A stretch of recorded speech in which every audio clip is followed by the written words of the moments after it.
Hello everyone, स्वागत है आपका सोनिया टीचिंग क्लासेस में। कैसे हैं आप सब? आई होप अच्छे होंगे। चलिए स्टार्ट करते हैं आज के वीडियो को।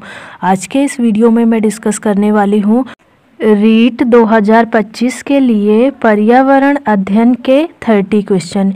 कितने क्वेश्चन हैं? 30 क्वेश्चन। तो यह प्रैक्टिस सेट नंबर 5 है।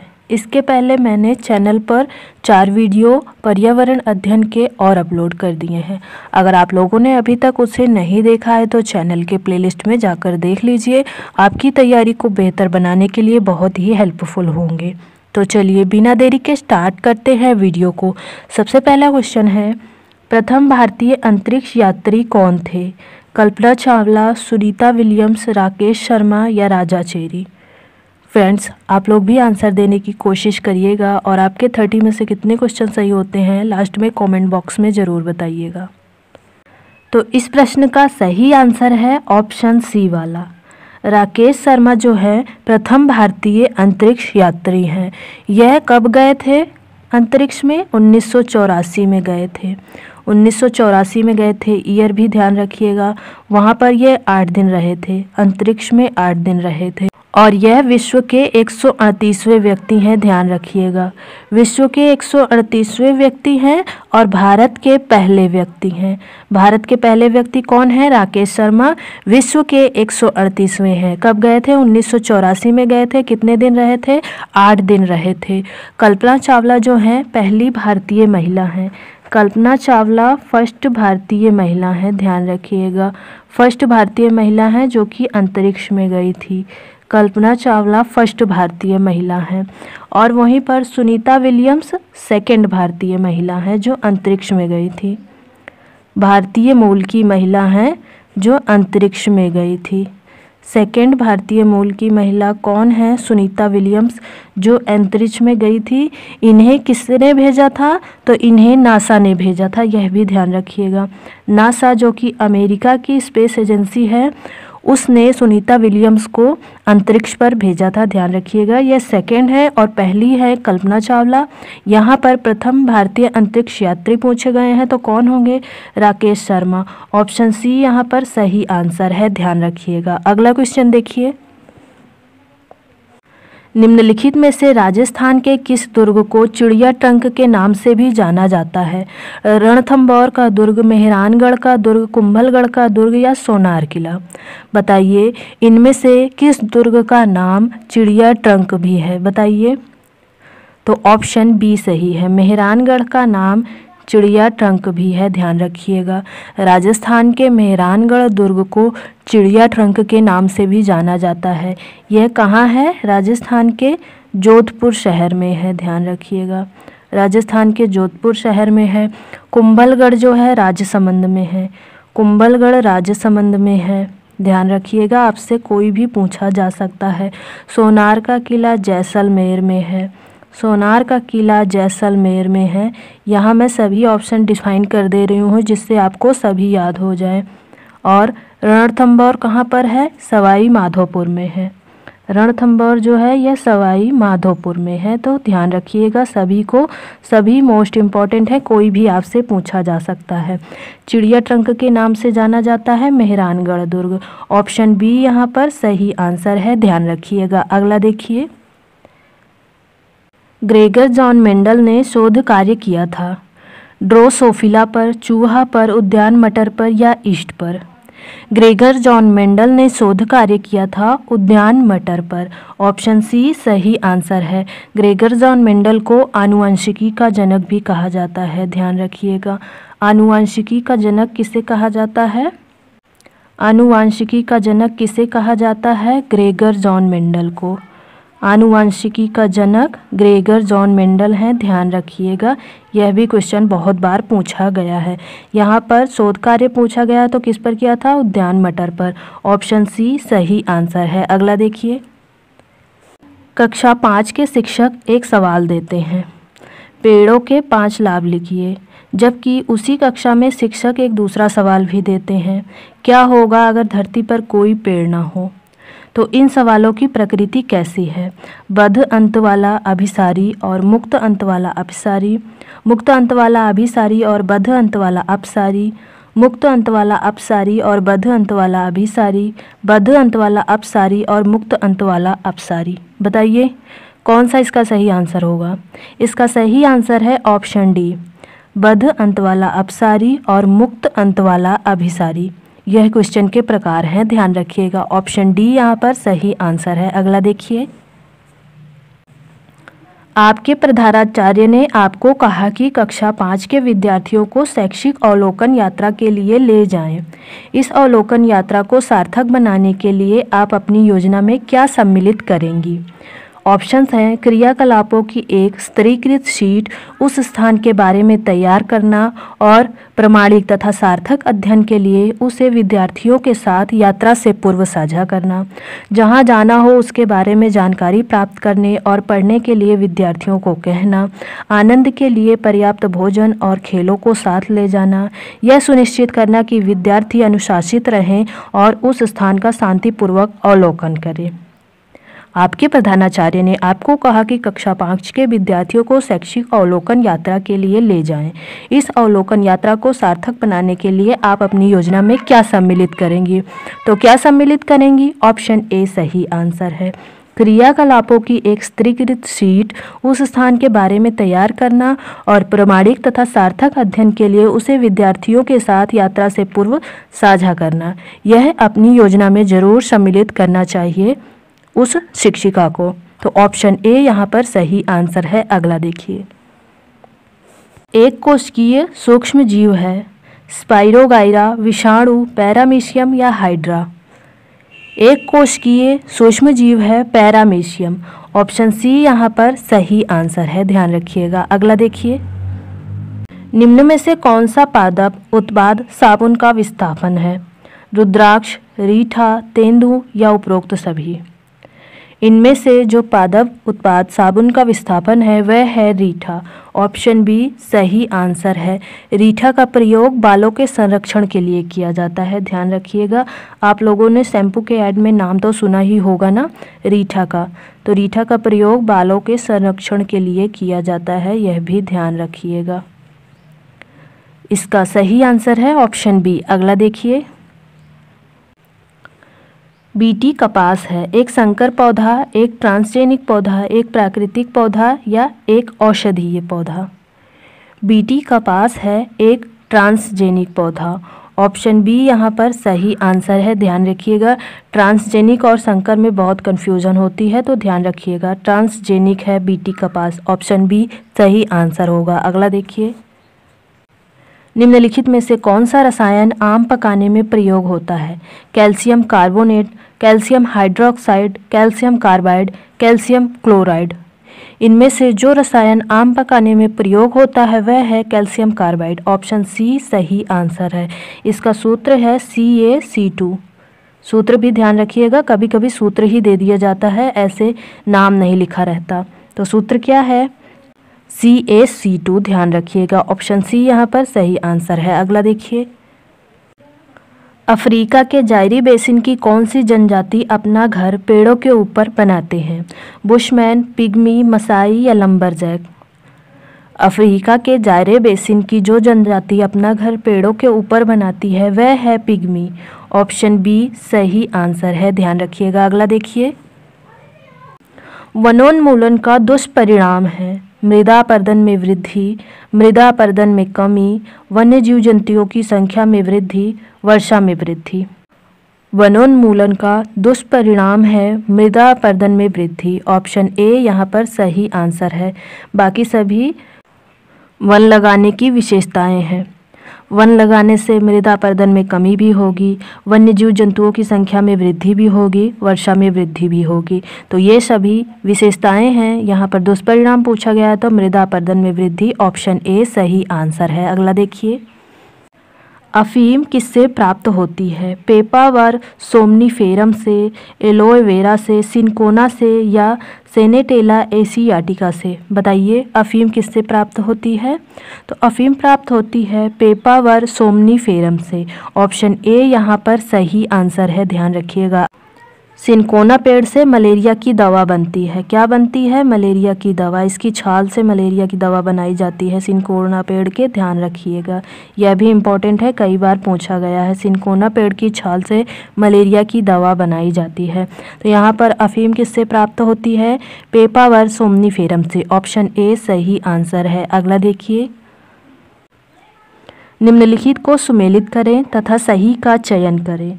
Malaria, entamoeba histolytica, amoebiasis, mycobacterium tuberculosis, क्षय रोग प्लाज्मोडियम हैजा, विब्रियो कोलेरी। बताइए इनमें से कौन है जो सही है?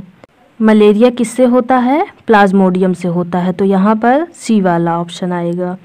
और अमोबिएसिस किससे होता है? यह होता है एंट अमीबा हिस्टीलाइटिका से, तो यहाँ पर ए आएगा। और क्षय रोग किससे होता है? यह होता है माइकोबैक्टीरियम ट्यूबरकुलोसिस से क्षय रोग होता है, तो यहाँ पर बी वाला आएगा। हैजा विब्रियो कैलोरी से होता है, तो यहाँ पर डी रहेगा। CABD किस में है? फर्स्ट का सी ए वाले ऑप्शन में भी है, बी वाले में भी है, सी वाले में ए है तो सी वाला कट गया, डी वाले में भी है। और सेकंड का ए दो में है, यानी बी और सी तो कट चुके हैं, ए और डी बचा है। थर्ड का बी सिर्फ डी वाले में है, तो ऑप्शन डी हमारा सही आंसर है, क्योंकि पहले में थर्ड का डी दिया गया है। तो यहाँ पर सही आंसर होगा ऑप्शन डी, ध्यान रखिएगा। मलेरिया जो है वह प्लाज्मोडियम से होगा, अमोबिएसिस होगा एंट अमीबा हिस्टीलाइटिका से, क्षय रोग होगा माइक्रोबैक्टीरियम ट्यूबरकुलोसिस से, हैजा होगा विब्रियो कैलोरी से। ध्यान रखिएगा, सही आंसर है ऑप्शन डी। अगला देखिए, बर्फ से बनाया गया घर कहलाता है इग्लू, रैन बसेरा, हरित गृह या बसेरा। बर्फ से बनाया गया घर कहलाता है इग्लू। ऑप्शन ए सही आंसर है। ये बर्फ वाला घर कौन सी जनजाति बनाती है? एस्किमो जनजाति। जनजाति का नाम भी ध्यान रखिएगा। एस्किमो जनजाति बर्फ का घर बनाती है, ध्यान रखिएगा। बसेरा क्या है? जहाँ जीव निवास करते हैं। कोई भी जीव जहाँ निवास करेगा वह बसेरा कहलाएगा। उस जीव के लिए जहाँ जीव निवास करते हैं वह बसेरा होगा। रैन बसेरा क्या है? रात के लिए रुकने का स्थान। रैन बसेरा क्या है? रात में रुकने का स्थान। रात में रुकने का स्थान, तो ध्यान रखिएगा, सभी को कुछ भी पूछा जा सकता है। ग्रीन हाउस क्या है? ग्रीन हाउस गैसों का घर है, इनमें गैसों को इकट्ठा किया जाता है, तो यहाँ पर सही आंसर है ऑप्शन ए इग्लू। ध्यान रखिएगा। अगला देखिए, राजस्थान का जिला जो राज्य के अधिकतम जिलों के साथ अपनी सीमा साझा करता है कौन सा है? भीलवाड़ा, अजमेर, बाड़मेर या नागौर। राजस्थान का वह जिला जो राज्य के अधिकतम जिलों के साथ सीमा साझा करता है नागौर। ऑप्शन डी यहाँ पर सही आंसर है। नागौर जिला जो है राज्य के अधिकतम जिलों के साथ सीमा साझा करता है। ध्यान रखिएगा, कितने जिलों के साथ करता है? 7 जिले। जिले भी ध्यान रखिएगा क्योंकि पूछा जा सकता है। और नागौर वह स्थान है जहां से पंचायती राज व्यवस्था की शुरुआत हुई थी। ध्यान रखिएगा, क्वेश्चन मोस्ट इम्पॉर्टेंट है। नागौर वह स्थान है जहां से पंचायती राज व्यवस्था की शुरुआत हुई थी। राजस्थान के नागौर जिले से ही पंचायती राज व्यवस्था की शुरुआत हुई थी। कब हुई थी? 2 अक्टूबर 1959 में हुई थी। ध्यान रखिएगा ईयर भी। 2 अक्टूबर 1959 में पंचायती राज व्यवस्था की शुरुआत राजस्थान के नागौर जिले से हुई थी। यहाँ पर हमारा क्वेश्चन पूछा गया था कि राजस्थान का कौन सा जिला जो अधिकतम राज्यों के साथ लगता है, तो कौन सा है? नागौर है। ऑप्शन डी सही आंसर है। नागौर के बारे में अन्य जानकारी भी ध्यान रखिएगा। अगला देखिए, कपड़ों का समूह बिना सिले पहना जाता है। साड़ी, कमीज, टोपी, पगड़ी, साड़ी, कुर्ता, टी शर्ट, लुंगी, टोपी, धोती, साड़ी, पगड़ी। बताइए इनमें से कौन सा सही आंसर है? तो कौन सा सही आंसर है? ऑप्शन डी, धोती, साड़ी, पगड़ी यह कपड़ों का समूह है जो बिना सिले पहना जाता है। ध्यान रखिएगा। अगला देखिए, केचुओं को किसानों का मित्र माना जाता है। इसके लिए निम्नलिखित में से सही कारणों को चुनिए। केचुए मृत पत्तियों और पौधों को खाते हैं तथा इनके मल से जमीन उपजाऊ बनती है। केचुए खरपतवार खाते हैं जिससे मुख्य फसल की रक्षा होती है। केचुए जमीन में छेद बनाते हैं जिससे जमीन पोली हो जाती है। केचुओं द्वारा बनाए गए छेदों से जमीन को आसानी से हवा और पानी मिल जाता है। बताइए इनमें से कौन से सही कारण है। तो सही कारण जो है वह है ऑप्शन बी वाला, CDA। ए में देखिए क्या है, केचुआ मृत पत्तियों और पौधों को खाते हैं तथा इनके मल से जमीन उपजाऊ बनती है, तो ये सही है। केचुए खरपतवार खाते हैं क्या, यहाँ पर गलत हो गया। केचुए खरपतवार नहीं खाते। केचुए जमीन में छेद बनाते हैं जिससे जमीन पोली हो जाती है और अधिक उपजाऊ बनती है। केचुए द्वारा बनाए गए छेदों से जमीन को आसानी से हवा पानी मिलता है, इसी कारण अधिक उपजाऊ बन जाती है। तो ACD यहाँ पर सही आंसर है। ऑप्शन कौन सा सही होगा, बी वाला सही होगा, ध्यान रखिएगा। अगला देखिए, मानवों के पेट में अमाशय रस की प्रकृति डैश होती है, वह भोजन के पाचन में सहायक होती है। मानवों के पेट में अमाशय रस की प्रकृति अम्लीय होती है जो भोजन के पाचन में सहायक होती है। तो क्या सही है, ऑप्शन डी सही है। अगला देखिए, राजस्थान का राज्य पशु कौन सा है, बाघ, गाय, ऊंट, भेड़।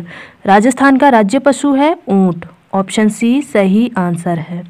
ऊंट को रेगिस्तान का जहाज भी कहा जाता है। क्या कहा जाता है, रेगिस्तान का जहाज। रेगिस्तान का जहाज भी कहा जाता है ऊंट को, ध्यान रखिएगा। यहाँ पर सही आंसर है ऑप्शन सी। अगला देखिए, दूध से दही बनने की प्रक्रिया को कहते हैं प्रकाश संश्लेषण, आसवन, किण्वन या स्टेरिलाइजेशन। दूध से दही बनने की प्रक्रिया को कहते हैं किण्वन, ऑप्शन सी सही आंसर है, ध्यान रखिएगा। अगला देखिए, प्रकाश संश्लेषण के प्रकाशीय चरण के दौरान डैश का ऑक्सीकरण एवं डैश का अपचयन होता है। बताइए किसका ऑक्सीकरण होता है और किसका अपचयन होता है प्रकाश संश्लेषण के प्रकाशीय चरण के दौरान। तो जिसका ऑक्सीकरण होता है वह है जल और जिसका अपचयन होता है वह है NADP। तो ऑप्शन ए यहाँ पर सही आंसर है, ध्यान रखिएगा। अगला देखिए, एक प्राथमिक स्तर की अध्यापिका जलाभाव के विषय पर अपने कक्षा के बच्चों को प्रभावपूर्ण तरीके से किस प्रकार आंकेगी। बच्चों को जल संरक्षण पर नारे लिखने के लिए कहकर उपयुक्त विषय पर एक लिखित परीक्षा का आयोजन करके यह पता करके कि उन्होंने अपने दैनिक जीवन में जल की बचत कैसे प्रारंभ की है। जल संरक्षण में पोस्टर बनाने की गतिविधि का आयोजन करके। बताइए एक प्राथमिक स्तर की अध्यापिका जलाभाव के विषय पर अपने कक्षा 4 के बच्चों को प्रभावपूर्ण तरीके से किस प्रकार आंकेगी। तो किस प्रकार आंकेगी, वह यह पता करेगी कि उन्होंने अपने दैनिक जीवन में जल की बचत कैसे प्रारंभ की है। तो ऑप्शन सी सही आंसर होगा, ध्यान रखिएगा। अगला देखिए, यदि हम पक्षियों का अवलोकन करते हैं तो हम यह पाते हैं कि अधिकांश पक्षी अपनी गर्दन अत्यधिक हिलाते हैं। इसका कारण यह है कि अधिकांश पक्षियों के नेत्र स्थिर होते हैं और घूम नहीं सकते। इनके कान ढके होते हैं और वे उड़ नहीं सकते। पक्षी हैं तो उड़ तो पाएंगे, ये तो गलत हो गया। पक्षियों के 2 नेत्र होते हैं, बिल्कुल होते हैं। तो इससे क्या मतलब है उसका, इनके नेत्र 2 भिन्न भिन्न वस्तुओं को एक ही समय पर फोकस कर सकते हैं। बताइए इसका कारण क्या है।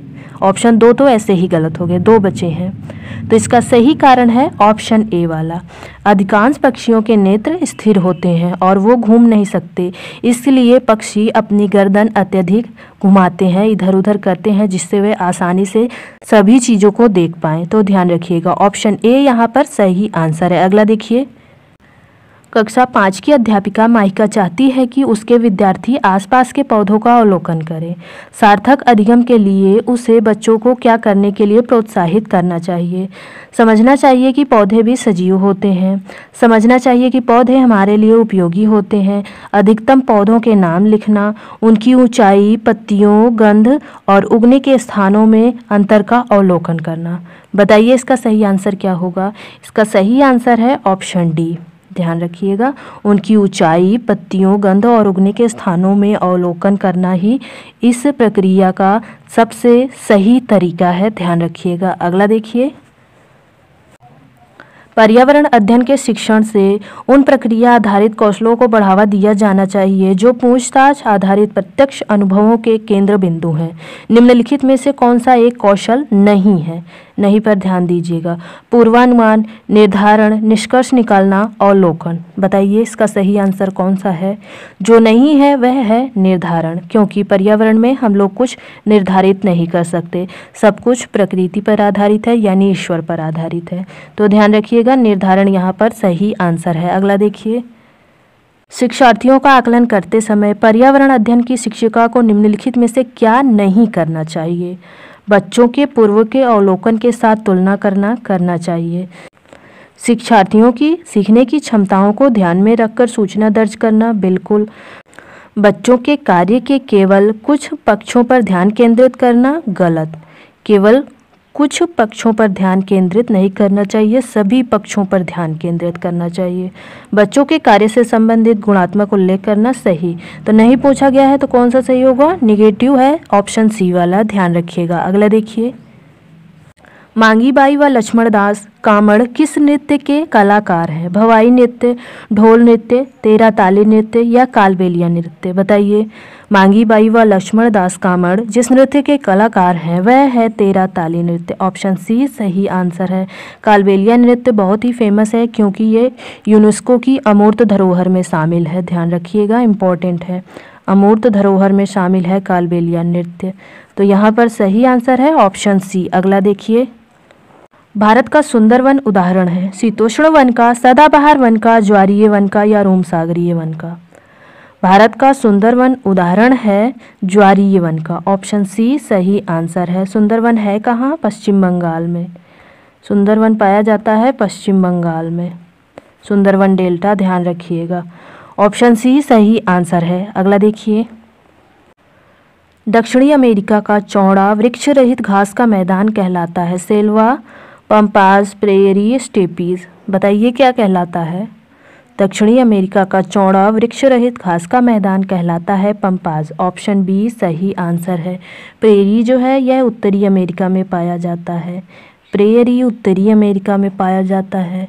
स्टेपीज जो है यूरेशिया यानी यूरोप और एशिया के बीच में पाया जाता है स्टेपीज, ध्यान रखिएगा। स्टेपीज यूरेशिया में यानी यूरोप और एशिया में पाया जाता है। प्रेयरी उत्तरी अमेरिका में पाया जाता है। दक्षिणी अमेरिका का है पंपास, यहाँ पर दक्षिणी अमेरिका वाला पूछा गया तो ऑप्शन बी सही आंसर है। अगला देखिए, भारतीय वन प्रबंधन संस्थान कहाँ अवस्थित है? देहरादून, भोपाल, हरिद्वार या अल्मोड़ा? भारतीय वन प्रबंधन संस्थान अवस्थित है भोपाल में, ऑप्शन बी सही आंसर है। अगला देखिए, रेनडियर किस बायोम का जंतु है? यह आप लोगों के लिए है अभ्यास प्रश्न। Tundra biome, taiga biome, Roopsagar biome या शीतोष्ण कटिबंध? बताइए रेनडियर किस बायोम का जंतु है? इसे आप लोग कमेंट बॉक्स में ज़रूर बताइएगा। वीडियो कैसे लगा यह भी बताइएगा और आपके 30 में से कितने क्वेश्चन सही हुए हैं यह भी बताइएगा। वीडियो पसंद आया तो वीडियो को लाइक कीजिए, अपने दोस्तों के साथ शेयर कीजिए और ऐसे ही इंटरेस्टिंग वीडियोज़ देखने के लिए चैनल को ज़रूर सब्सक्राइब कीजिए। थैंक यू फ्रेंड्स, मिलते हैं नेक्स्ट वीडियो में।